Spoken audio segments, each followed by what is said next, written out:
한 20년 전에는 제가 교도소 선교를 다녔습니다. 한 달에 한 번 평일날 우리 교인들과 함께 찬양과 함께 교도소를 방문하고 떡과 김밥과 음료수 이런 것들을 가지고 그들을 위로하며 예배를 드렸습니다.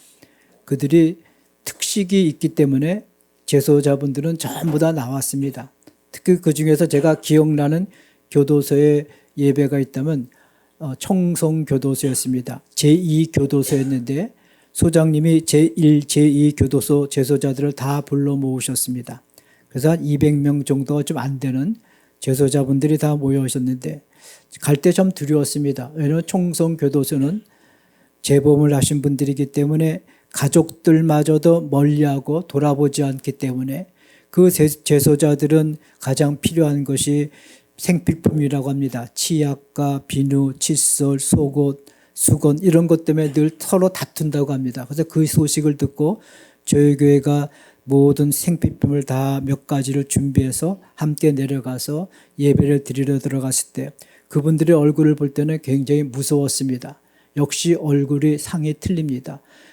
건들면 죽어, 불도 뭐 이런 것들이 다 쓰여 있는 정말 무서운 얼굴이었어요. 근데 예배 드리면서 찬양하면서 그 얼굴이 밝아지고 제가 가장 큰 은혜 받았던 거 뭐냐면 예배를 다 마치고 우리 성도님들이 치약 맡은 성도, 칫솔, 비누, 속옷 맡은, 수건 맡은 성도들이 이렇게 있었는데 그것을 타기 위해서 그것을 한 사람씩 받아가기 위해서 한 줄로 쫙 서 있는데 그 줄이 수도사들이 수도하는 것처럼 누가 뭐 침묵하라 떠들지 말라 그런 소리 하도 안 했는데도 불구하고 한마디도 안 하십니다. 그분들이. 그걸 겸손히 그 소리를 아주 받아가는 그 모습이 제게는 큰 감동을 왔습니다. 저렇게 아름답고 저렇게 숭고한 자세로 저렇게 겸손한 자로 저렇게 받을 수가 있을까. 그 행렬이 정말 제가 본 줄보다 어떤 줄보다 가장 아름다운 줄이었습니다. 그래서 제가 인생에 깊게 남았습니다. 순간에 정말 저분들은 저 줄이 너무너무 천국 가는 줄인지도 모르겠다는 생각도 했습니다. 그러고 나서 교회 와서 그 다음 날부터 일이 벌어지기 시작하는데 어떤 일이 벌어냐면 내 영혼이 고상해지고 참 평안을 내가 맛보기 시작했어요. 태어나서 처음으로. 하나님이 주신 평안이 바로 이런 거구나. 세상과 염려와 나와 세상은 간 곳이 없고 나를 구속하신 예수님만 생각나면서 그냥 눈물이 흐르고 차를 타고 운전하는데 스타렉스인데 여러분 붕 떠서 운전하는 것 같아요. 이상한 기계 소리는 들리는데 엔진 소리는 들리는데 이게 운전이 꽃마차가 아니라 하늘마차 타고 이렇게 움직이는 거 차가 이렇게 걸어가도 공중에 이렇게 부양해서 걸어가는 것 같아요. 일주일 동안 수시로 눈물이 나고 내 마음이 고상해지고 아름다워지고 하나님을 위해서 그분의 인격이 나타나니까 그렇게 그런 은혜를 보았는데 그러나 무엇보다도 은혜 중에 은혜는 로마서 말씀이 풀렸다는 거예요. 로마서 말씀 중에 죄가 많은 것에 하나님의 은혜가 많다. 이 말씀은 주석에도 없고 주에도 안 되고 도대체 이 말씀이 뭔가? 하나님의 은혜를 받기 위해서 죄를 지어야 되나? 이런 갈등도 있었는데 그것이 아니었더라고요. 뭘 깨달았냐면 몸소 깨달아진 것이 뭐냐면 우리가 망하는 것은 죄 때문에 망하는 것이 아니라 은혜가 없기 때문에 망한다는 걸 깨달았어요. 아멘. 여러분이 죄 때문에 망하는 것이 아니라 하나님의 은혜를 받지 못하기 때문에 망하는 거예요. 아멘. 그래서 죄가 있는 것에 하나님의 은혜가 넘친다는 그 말씀이 바로 이거였구나. 내가 온 존재를 깨달은 거예요. 여러분들이 어떤 상황 속에서 은혜만 있다고 하면 할렐루야. 그 은혜가 우리를 살려냅니다. 아멘. 여러분 이 주일날 하나님의 은혜가 있기를 주님의 축복합니다. 성도들이 믿음의 교제를 나누고 신령한 나눔, 교육에서 배움이 있고 그리고 교육이 있고 훈련이 있고 예배가 있을 때 하나님의 은혜가 충만하시기를 주님으로 축복합니다. 특히 오늘 이 말씀을 들을 때 하나님의 은혜가 또 넘치기를 바랍니다. 오늘 시편 27편은 하나님에 대한 시인의 간절한 탄원이기도 하지만 무엇보다도 그 탄원 가운데는 하나님의 깊은 신뢰가 담겨져 있습니다. 그 많은 위험 가운데서도 하나님께서 시인을 용감하게 하시고 지인을 굳건하게 하셔서 자신의 그 현실을 직면하게 하십니다. 여러분, 기독교 신앙은요, 현실을 피해서 산으로 가는 게 기독교 신앙이 아닙니다. 기독교 신앙은 현실을 뭐예요? 직면하게 합니다. 직면하게 합니다. 세상 가운데 들어가게 합니다. 그것을 대면하게 합니다. 그러나 하나님이 주신 용기를 가지고 하나님을 신뢰하는 가운데 그 모든 두려움과 염려를 주 앞에 맡기고, 아멘. 그리고 직면하는 거예요. 이게 바로 기독교 신앙입니다. 1절에 여호와는 나의 빛이요 나의 구원이시니 내가 누구를 두려워하리요. 여호와는 나의 생명의 능력이시니 내가 누구를 무서워하리요 라고 말하고 있습니다. 시인은 적들의 공격을 받고 있지만 전혀 두려워하지 않음을 천명합니다. 그는 내가 누구를 두려워하랴, 내가 누구를 무서워하랴 하면서 어떠한 상황도 두려워하지 않음을 반복적으로 말합니다. 이런 반복적인 표현은 시인은 정말 아무것도 내가 두려워하지 않는다는 강한 믿음을 드러내고 있습니다. 여러분, 시인은요, 주님을 빛과 구원과 생명의 피난처로 묘사하고 있습니다. 여러분, 빛은요, 어둠을 몰아냅니다. 캄캄한 암흑같이 칠흑 같은 방 안에 있다 할지라도 촛불 하나 있으면 그 어둠은 다 쫓겨갑니다. 구원과 빛은 동요가 됩니다. 우리 예수님은 빛 되십니다. 아멘. 우리 예수님이 빛이기 때문에 어둠의 세력들을 다 몰아냅니다. 주님은 역사적 구원 사건을 통하여 자신의 백성들에게 빛으로 드러내셨습니다. 그리고 그 빛은 지금도 활동하고 있음을 믿으시기 바랍니다. 주님은 지금도 자기 백성의 구원자요, 자기 백성의 해방자요, 자기 백성을 피난처가 되어주시고 보호와 안전을 지켜주시는 분이심을 믿으시기 바랍니다. 시인은 자신이 체험하고 있는 두려움과 어둠 속에서 주님은 그의 빛이요, 구원자요, 피난처임을 고백하고 있습니다. 이 시편에서 시인은 악인들이 늑달같이 달겨들어 시인을 집어삼키려고 하지만 그래서 성전에도 들어가지 못하고 성전에서도 쫓겨날 상황인데도 불구하고 아주 안 좋은 상황에도 불구하고 오직 한 가지 소원을 가지고 주님께 기도합니다. 그가 주님의 집으로 나가기를 원하며 한평생 주님의 아름다움을 앙망하기를 바라고 있습니다. 시인은 하나님과 연속적인 친교 안에서 살기를 원하며 그의 보호하심을 누리기를 열망하고 있습니다. 여러분, 등기부 등본에 보게 되면요, 표제가 있고 그 다음에 갑구가 있고 을구가 있습니다.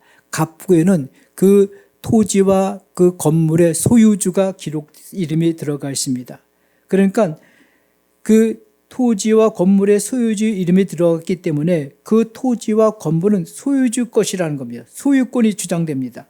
그리고 그 부동산의 모든 영역은 소유자의 권한에 있다는 겁니다. 교회를 주님의 집으로 부릅니다. 이것은 주님의 것이요 주님의 영역이라는 것을 말씀하고 있습니다. 에베소서 1장 22절에 그리스도 예수를 교회의 머리로 삼으셨다고 했습니다. 에베소서 1장 23절에는 교회는 그의 몸이라고 말씀하고 있습니다. 에베소 3장 21절에 교회 안에서와 그리스도 예수 안에서 영광이 대대로 영원무궁하기를 원하노라. 아멘. 여러분, 예수 안뿐만 아니라 교회 안에서도 영광이 대대로 무궁하기를 원한다고 바울은 말씀하고 있습니다. 왜? 교회는 주님의 것이고 주님의 영역이고 주님의 사랑이 있고 주님의 권세가 있고 주님의 능력이 있고 주님의 보호하심이 있기 때문에. 할렐루야. 여러분, 이 주일날 여러분들이 발걸음을 교회로 옮긴 건 정말 복 중에 복임을 믿으시기 바랍니다. 그래서 시인은요, 한평생 주님의 집에 머물기를 원하고 있어요. 한평생. 이 한평생이라는 것은 맨날 몇씩 그게 아니라 지속적으로 머물기를 원하고 있다는 겁니다. 두려움이 있을 때 4절에 내가 여호와께 바라는 한 가지 일을 그것을 구하리니 내 평생에 여호와의 집에 살면서 여호와의 아름다움을 바라보며 그의 성전에서 사모하는 그것이라고 했습니다. 시인은 한 가지를 구합니다. 한 가지 소원입니다. 그것이 시인의 인생의 목표가 되었습니다. 여러분, 이 한 가지는 정말 오직 한 가지입니다. 내 평생은 지속적인 것을 말씀하고 있습니다. 2026년 2월의 첫 주가 시작되었습니다. 여러분, 소원이 있으시죠? 소원이 무엇입니까? 한국 사회에서는 관료가 똘똘한 집 한 채만 있으면 미래가 보장되고 확실한 자산이 되고 안정적이다 이렇게 말을 합니다. 여러분, 우리 그리스도인들은 똘똘한 한 채가 아니라 똘똘한 소원, 아니면 중요한 소원, 그보다 더 기독교 신앙에서는 으뜸되는 소원, 이 소원 한 가지가 있습니다. 그 소원, 으뜸되는 소원 한 가지를 불리면요, 나머지는 뭐예요? 딸림으로 따라옵니다. 으뜸음이 있고 딸림음이 있습니다. 으뜸음을 잘 잡으면 딸림은 따라오게 되어 있어요. 으뜸되는 소원이 있기를 주님의 축복합니다. 아멘. 여러분, 제일 으뜸되는 소원이 무엇일까? 시인은 말합니다. 내 평생에 여호와의 집에 살면서 여호와의 아름다움을 바라보며 그의 성전에서 그를 사모하는 그것이라. 우리 4절 같이 한번 읽겠습니다. 4절 시작. 내가 여호와께 바라는 한 가지 일 그것을 구하리니 곧 내가 내 평생에 여호와의 집에 살면서 여호와의 아름다움을 바라보며 그의 성전에서 사모하는 그것이라. 아멘. 한평생 주님의 집에서 산다는 것은요, 주님이 현존하시고 임재하시고 약속하신 만나주시겠다고 언약해 주신 그 성전에서 영원히 산다는 것이라기보다는 지속적으로 주님의 성전을 출입하기를 원한다는 뜻입니다. 아멘. 여러분, 주님이 아름답습니다. 뭐가 아름다워요? 하나님의 은총과 사랑이 아름다운 거예요. 주님이 아름답습니다. 뭐가 아름다워요? 더 깊이 들어가면 하나님의 선함과 하나님으로 인한 교제로 인한 즐거움과 하나님이 우리에게 베풀어 주신 큰 은총, 이런 것들이 다 아름다운 겁니다. 하나님과 관계 속에서 나타나는 즐거움, 이런 것들이 아름다웁니다. 하나님은 아름다움을 부르십니다. 아멘. 그 주님의 아름다움을, 하나님의 아름다움을 바라보면서 성전에서 그것을 느끼면서 체험하면서 시인은 살기를 원하는, 어떤 상황에서 대적자들이, 적대자들이 그냥 자기를 압박하고 있는 상황 속에서 시인은 오직 주의 성전에서 아름다움을 바라보면서 살기를 원하고 있습니다. 이 바라본다는 것은 기도 생활을 의미하기도 합니다. 결국 시인이 바라는 것은 주님의 집을 출입하면서 주님의 은총 가운데 기도 생활하기를 원하는 겁니다. 금년 안에 어떤 상황 가운데서도 오늘 대표자 권사님께서 기도하셨지만 예배가 흔들리지 않는 믿음이 있기를 주님의 축복합니다. 여러분, 예배가 흔들리지 않으면요, 예배가 굳건하면 여러분에게 찾아오는 일시적인 두려움과 근심과 염려는 떠나가게 되어 있어요. 할렐루야. 믿으시기 바랍니다. 그래서 우리는 주님의 집에서 드리는 예배가 중요합니다. 요한복음의 사도 요한은 예배하는 자는 신령과 진정으로 예배할지라. 아멘. 여러분, 영과 진리로. 진리가 뭡니까?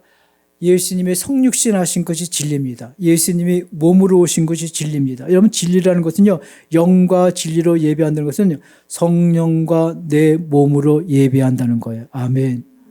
내 몸으로 예배한다는 거예요. 영은 보이지 않습니다. 귀에 들리지도 않습니다. 그런데 영의 존재를 알 수가 있습니다. 어떻게 알 수 있어요? 하나님의 영이 활동하기 시작하게 되면 내가 죄에 대하여 죽고 의에 대하여 살기 시작합니다. 아멘. 무엇보다 내게 그리스도의 마음이 자꾸만 차곡차곡 쌓이게 됩니다. 하나님의 영이 활동하기 때문에. 그래서 타인을 존중해주고 타인을 있는 그대로 받아주고 타인을 용서하는 그냥 관용적인 마음이 들기 시작합니다. 하나님의 영이 움직이기 시작하게 되면요, 우리의 이성과 우리의 정신세계가 바뀌어지기 시작합니다. 그러면서 우리의 몸도 같이 반응하기 시작합니다. 그러니까 영으로 예배한다는 것은 하나님의 영에 바르게 반응하기 시작하면 우리 안에 하나님의 생명이 흐르기 시작합니다. 아멘. 영혼이 흐르는 게 아니라 우리 몸 전체가 흐르는, 그래서 우리 예배가 영과 몸으로 예배드리는 게 중요한 거예요. 우리나라 팬데믹이 끝나고 나서, 코로나가 끝나고 나서 한국 교회 30%인 사람들이 교회에 안 나온다고 합니다. 인터넷으로 예배한다고 합니다. 여러분, 우리의 구원이 영혼만 달랑 구원받아서 공중에 둥둥 떠다니는 그런 구원이 아닙니다. 아마 인터넷에서 예배하시는 분들 그럴 리 없겠지만은 그럴 수도 있어요. 여러분, 저는 그것을 신팬데믹 영지주의라고 저는 말하고 있습니다. 예전에 그 예수님이 부활하고 승천하실 때 영지주의가 탄생했습니다. 영혼만 구원받으면 된다. 그게 바로 영지주의야. 육체는 아무렇게 살아도 괜찮다. 이게 이단이었어요. 여러분, 예배도 영지주의가 있습니다. 몸으로 나오지 않고 영혼만 나가려고 합니다. 여러분, 그건 예배가 아닙니다. 죄송하지만. 예배는요, 내 영과 몸으로 예배하는 겁니다. 아멘. 그렇게 몸으로 예배할 때 하나님의 생명이 내 영혼을 타고 내 정신세계와 이성과 그리고 내 육체를 전부 다 흐르게 되어 있습니다. 그래서 하나님의 다스림이 회복되어지고 통치가 회복되어서 내 안에 내 인격이 성령의 열매를 맺기 시작합니다. 아멘. 사랑과 희락과 화평과 오래 참음과 자비와 양성과 충성과 온유와 절제, 이 아름다운 인격의 열매가 예배 가운데 맺혀지기 시작하는 거예요. 할렐루야. 그리고 예배를 잘 드리면요, 여러분, 예수님은 내가 길이요 진리요 생명이라고 말씀하셨기 때문에 예수님은 길이 보이기 시작합니다. 아멘. 이 은혜가 있기를 바랍니다. 인생의 길이 열려진다는 거, 보인다는 거 얼마나 큰 축복입니까? 아멘. 불안과 염려를 극복하는 그 힘은 하나님께 예배하며 주의 집에 들어와 주의 아름다움을 느끼며 경험하면서 그러면서 불안을 잠재울 수가 있습니다. 그리고 그분의 처분을 기다리는 겁니다. 그래서 13절 14절에 내가 산자들의 땅에서 여호와의 선하심을 보게 될 줄을 확실히 믿었도다. 너는 여호와를 기다릴지어다. 강하고 담대하며 여호와를 기다릴지어다. 여러분, 믿음의 속성 중에 하나가 뭡니까? 기다림입니다. 하나님은 우리에게 엄청난 큰 약속을, 어마어마한 복을 약속해 주셨습니다. 근데 여러분, 나의 현실은 그 복이 도저히 기미가 보이지 않습니다. 믿음이라는 것은요, 하나님의 약속과 나의 현실의 갭을 메꾸는 게 믿음입니다. 하나님의 약속은 너무너무 크고 원대하고 너무너무 좋습니다. 그런데 나 현실은 도저히 그 복이 보이지가 않아요. 갭이 너무나 큽니다. 그런데 이 갭을 메꾸는 것이 뭐라고요? 따라서 하시겠습니다. 믿음입니다. 아브라함을 보면 우리는 그걸 알 수가 있어요. 하나님은 아브라함에게 많은 자손을 약속해 주셨습니다. 근데 이미 아브라함과 자신의 아내 사라는 생산 능력이 없습니다. 이제 기다리다가 아브라함 100세의 할아버지가 됐고 그의 아내 사라는 90세의 할머니가 되었습니다. 참으로 기가 막힌 상황이 되었습니다. 근데 로마서 4장은 이렇게 말합니다. 그가 백선에 되어 자기 몸이 죽은 것 같고 사라의 태가 죽은 것 같음을 알고도 믿음이 약하여지지 않고 믿음이 없어 하나님의 약속을 의심하지 않고 믿음으로 견고해져서 하나님께 영광을 돌리며 라고 말하고 있습니다. 하나님의 약속과 아브라함의 현실과는 너무나 갭이 컸습니다. 근데 그 갭을 믿음으로 오래오래 참고 아브라함은 기다립니다. 마침내 아브라함은 하나님의 약속의 복을 받게 됩니다. 그래서 히브리서 6장에 하나님이 너에게 복 주고 복 주며 너를 번성하게 하고 번성해 하리라 하셨더니 이같이 오래 참아 약속을 받았느니라. 예수님께서 부활하신 주님께서 말씀하셨어요. 보지 못하고 믿는 것이 참 믿음이고 그것이 복이라고 했습니다. 여러분, 예수님께서 말씀하셨어요. 네가 믿으면 하나님의 영광을 보리라. 아멘. 하나님은 여러분에게 많은 축복을 약속해 주셨습니다. 근데 현실은 그렇지가 않습니다. 갭이 너무나 커요. 그래서 안 될 것 같아요. 근데 우리는 믿음이 있어요. 아멘. 믿음으로 주의 집에 들어와 주의 아름다움을 경험하고 느끼며 기도하면서 기다리는 거야. 할렐루야. 그러면 하나님의 실체화되고 구체화되고 현실화되고 역사가 이루어질 줄 믿으시기 바랍니다. 저는 지금도 기도합니다. 여러분도 기도하시죠. 저 무당의 집을 승리의 전리품으로 허락하여 주시옵소서. 우리의 현실은 갭이 너무나 큽니다. 근데 여러분, 우리가 예배하며 하나님의 아름다움을 느끼며 경험하고 기도하며 하나님의 그 신뢰를 하며 기다리면 때가 되면 하나님께서 허락하신다는 것을 믿으시기 바랍니다. 시인은 그 두려움 속에서 계속 주님의 인도로 살아가도록 기도합니다. 1절에 같이 읽겠습니다. 1절 시작. 나의 구원이시니 내가 누구를 두려워하리요. 여호와는 나의 생명의 능력이시니 아멘. 시인은 적들의 공격을 받고 있지만 내가 누구를 두려워하랴, 내가 누구를 무서워하랴 하면서 어떤 상황 가운데 두려워하짐을 반복적으로 말합니다. 이런 반복적인 표현은 시인은 정말 아무것도 두려워하지 않는다는 강한 믿음이 있다는 것을 보여주고 있습니다. 이처럼 불안할 때, 여러분 불안할 때 이 불안을 에너지로 바꿔서 살아가는 사람이 있고요. 이 불안을 끌어안고 고통 가운데 살아가는 사람 두 사람이 있습니다. 공부 잘하는 학생들은요, 시험이 발표되면 불안합니다. 근데 그들은 불안하기 때문에 그것을 에너지로 바꿔서 시험 준비를 합니다. 열심히 준비합니다. 근데 공부하지 않는 학생은요, 아예 포기하는 사람은 시험 날짜가 발표나도 관심이 없어. 보든지 말든지 관심이 없어. 신앙은 불안을 하나님께 예배하면서 그리스도의 아름다움을 느껴가면서 기도하면서 풀어가는 겁니다. 불안을 어떻게 극복하며 이기며 나갈 수가 있을까요? 하나님을 경외하는 마음으로 시인처럼 하나님을 의지하며 맡기며 나아가는 것입니다. 창세기 22장에 보면요, 아브라함이 100세에 귀한 아들 이삭을 얻었습니다. 이삭을 얻었을 때 얼마나 기뻤습니까? 근데 하나님께서 그 이삭을 모리아산에 가서 하나님께 번제로 바치라고 말씀하셨습니다. 아브라함이 불안했을까요? 불안했습니다. 그래서 성경에 보면 불안했다는 말은 나오지 않지만 창세기 22장에 아브라함이 3절에 보니까 아침 일찍 일어났다. 여러분 잠이 오지 않죠. 아들을 제물로 바치는데 아버지가 쿨쿨 잠 사람이 어디 있어요? 그러니까 아침 일찍 잠이 오지 않으니까 아침 일찍 일어나는 거죠. 누워봤자 잠이 오지 않을 테니까. 그러면서 22장 4절은 이삭과 함께 3일 길을 같이 걸어갑니다. 모리아산까지. 그런데 성경에 보면요, 아브라함과 이삭과 대화가 없어요. 그냥 아브라함은 그냥 침묵하면서 걸어갑니다. 왜? 불안한 마음 자꾸만 얘기해봐야 그게 뭐 좋을 일이 있어요. 얘기하지 않고 아브라함은 이삭을 데리고 그냥 3일 동안 그냥 걸어갑니다. 그냥 걸어갑니다. 그리고 그 하나님의 지명하신 모리아산 제단에 나무를 쌓고 아브라함을 잡으려고 할 때 하나님께서 아브라함아 이제야 네가 나를 경외하는 줄 알았도다 하면서 여호와 이레 다른 제물을 준비하신 것을 보내주셨습니다. 아멘. 여러분 여기에 우리의 해법이 있습니다. 불안한 것은 하나님께 맡기시기 바랍니다. 아멘. 아브라함처럼 히브리서 말합니다. 아브라함처럼 하나님은 죽은 자 가운데서 살리시리라. 아브라함은 그 믿음이 있었어요. 내 아들이 죽지만 하나님 반드시 살리리라 그 믿음이 있기 때문에 자신의 아들을 기꺼이 바친 겁니다. 여러분 바로 이 믿음이 우리의 불안과 염려를 극복할 수가 있어요. 아멘. 하나님은 죽은 자 가운데서 살리시리라. 우리 주님은 부활의 주님이십니다. 할렐루야. 그래서 아브라함은 이 믿음 가지고 나간 거예요.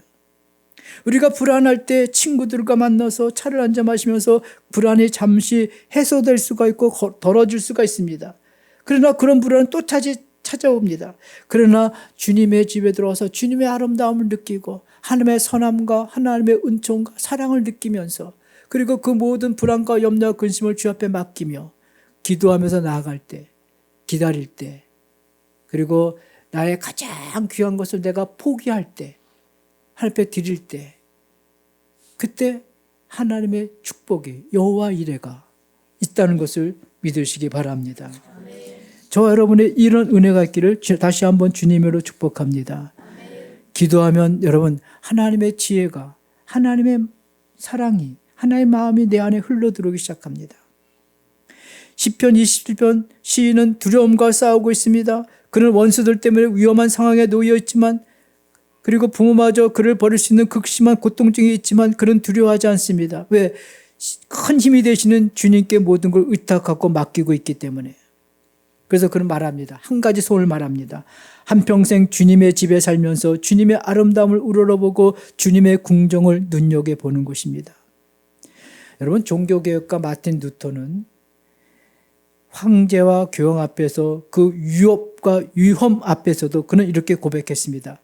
내가 두려워하지 않는 이유는 내가 붙들고 있는 것이 많아서가 아니라 오직 하나님 한 분만 붙들고 있기 때문이다. 얼마나 근사한 말입니까?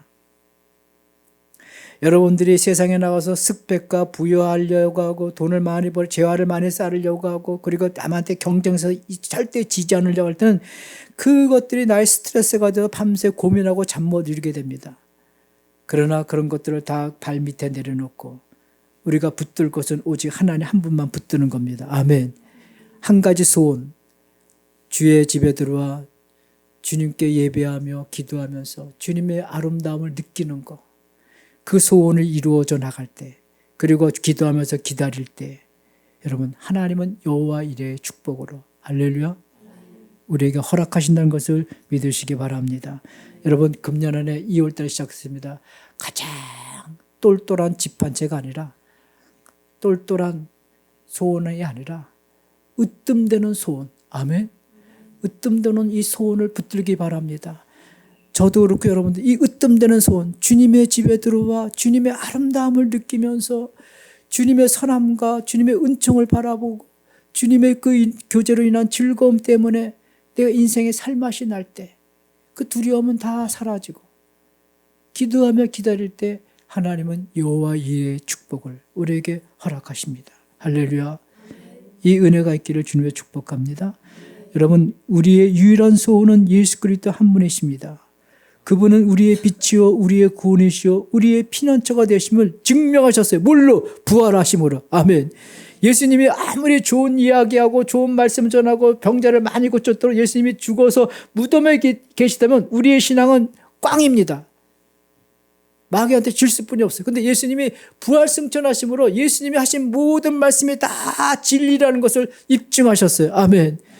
여러분 예수님이 영원히 사시는 분인데 세상에 영원히 사는 피조물이 세상에 어디 있어? 예수님 한 분뿐이 없어. 예수님은 그래서 지금도 우리의 빛이 되고 구원이 되시고 피난처가 되시는 거예요. 아멘. 우리는 그러므로 2월 첫 주를 이렇게 고백하면서 시작해야 됩니다. 주님은 나의 빛이요 나의 구원이시요 나의 피난처시요 내가 누구를 두려워하리요. 아멘.